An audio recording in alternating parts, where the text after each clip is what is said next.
Alors, de quoi parle-t-on aujourd'hui? D'organismes qui ne sont ni des plantes, ni des animaux. Des êtres vivants, parfois inoffensifs, mais qui peuvent aussi être redoutables. On va plonger ensemble dans le monde microscopique des champignons qui ont un intérêt en médecine. En se basant sur un cours de niveau universitaire en pharmacie, cette présentation va décortiquer leur biologie fascinante et leur impact très concret sur notre santé. Bon, voilà notre plan de match. On va construire ça étape par étape, de manière très logique. On commence par les bases. C'est quoi un champignon? Ensuite, on regardera de plus près leur structure, comment ils sont faits et comment ils vivent. Puis, on verra comment on les classe, avant d'aborder le cœur du sujet, les maladies qu'ils causent, les mycoses. Et on terminera sur la partie clinique, comment les diagnostiquer et les traiter. Allez, on attaque avec les fondamentaux. Avant même de parler de maladie, il faut qu'on soit bien d'accord sur de qui on parle. Cette première partie va donc poser le cadre. Qu'est-ce qu'on entend exactement par mycologie médicale et où se situent précisément ces fameux champignons dans l'arbre de la vie? Le point essentiel à comprendre, c'est que la mycologie médicale, ce n'est pas l'étude des cèpes et des girolles. Son champ est très spécifique. Elle se concentre uniquement sur les champignons microscopiques qui peuvent nous rendre malades. C'est une discipline complète qui part de l'identification du microbe jusqu'au traitement de l'infection qu'on appelle une mycose. Premier point qui les distingue radicalement des plantes, les champignons sont hétérotrophes. En clair, pas de photosynthèse, ils doivent trouver leur énergie ailleurs. Ça leur ouvre, en quelque sorte, plusieurs carrières possibles. Ils peuvent être saprophytes, de vrais recycleurs qui dégradent la matière morte. Ils peuvent être commensaux, c'est-à-dire vivre sur nous sans causer de problème. Et puis bien sûr, ils peuvent devenir pathogènes et provoquer des infections. Ce tableau est très parlant. Il positionne parfaitement les champignons. Regardez bien, ils ont leur propre règne, à part. Et le détail qui change tout, c'est qu'ils sont eucaryotes, comme les animaux et les plantes.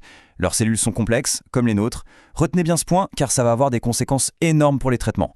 Mais contrairement aux animaux, ils ne bougent pas, et ils se nourrissent par absorption, et ça, c'est vraiment leur signature. Ok, maintenant qu'on a posé les bases de qui ils sont, voyons un peu comment ils sont faits. Parce que c'est dans leur architecture, dans leur structure même, qu'on va trouver à la fois leur plus grande force et leur plus grande faiblesse. C'est ici qu'on trouve leur talon d'Achille. Leur paroi est une sorte d'armure rigide, grâce à la chitine. Mais la vraie cible de choix, pour nous, c'est dans leur membrane. Ils ont de l'ergostérol, alors que nos cellules à nous ont du cholestérol. Et cette différence, c'est une aubaine. La grande majorité des médicaments antifongiques sont conçus pour attaquer spécifiquement cet ergostérol, ce qui permet de détruire le champignon tout en épargnant nos cellules. Quand on les regarde au microscope, les champignons pathogènes se présentent principalement sous deux aspects. D'un côté, on a ce qu'on appelle le thalle filamenteux. Ce sont les moisissures. Imaginez un enchevêtrement de longs filaments, un peu comme un réseau de racines. De l'autre côté, on a le thalle levuriforme, les levures. Là, c'est très différent. Ce sont des cellules uniques, souvent rondes ou ovales. Si on zoome encore un peu sur cette forme filamenteuse, on découvre une autre distinction.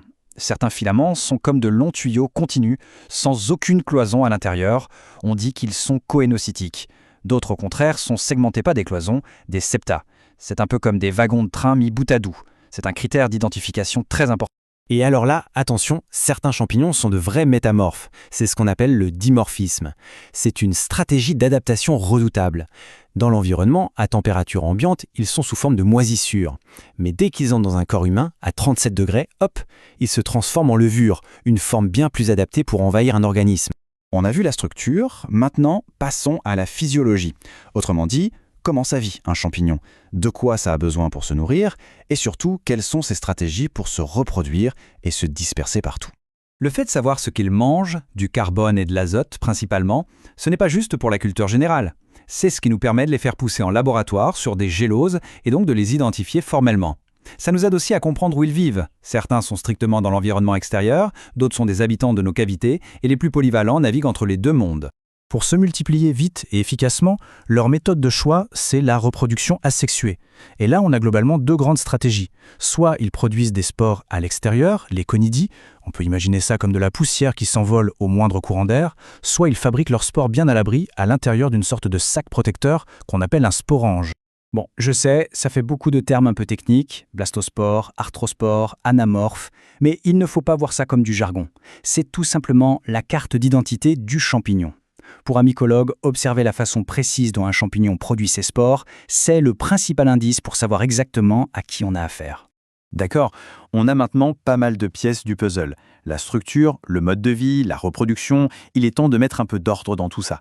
On va voir comment on classe les champignons et surtout quelle classification on utilise en pratique en clinique.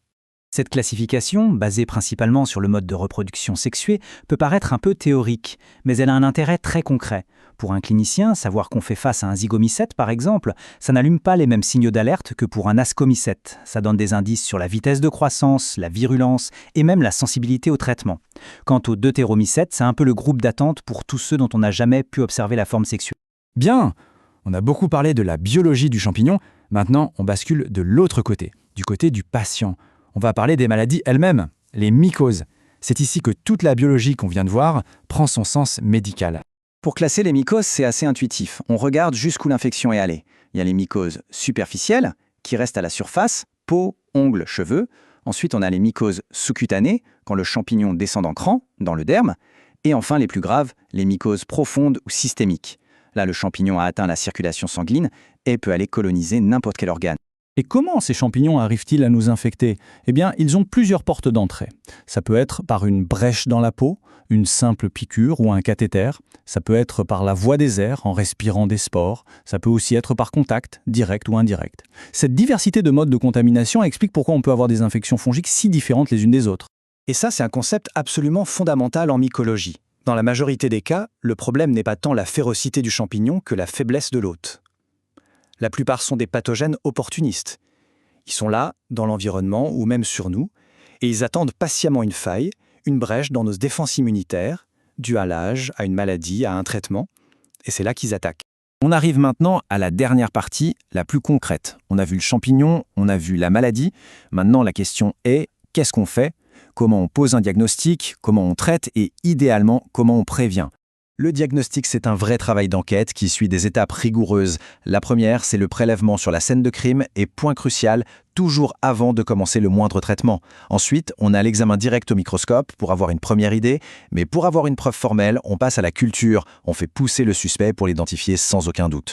Pour le traitement, la stratégie se joue souvent sur deux fronts.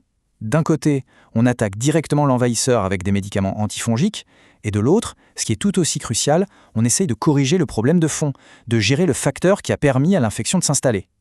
Mais bien sûr, la meilleure des batailles est celle qu'on n'a pas à mener. La prévention, notamment chez les personnes à risque, reste la clé. Pour conclure, ce qu'on a vu, c'est toute la complexité de ce règne fongique et son importance médicale grandissante.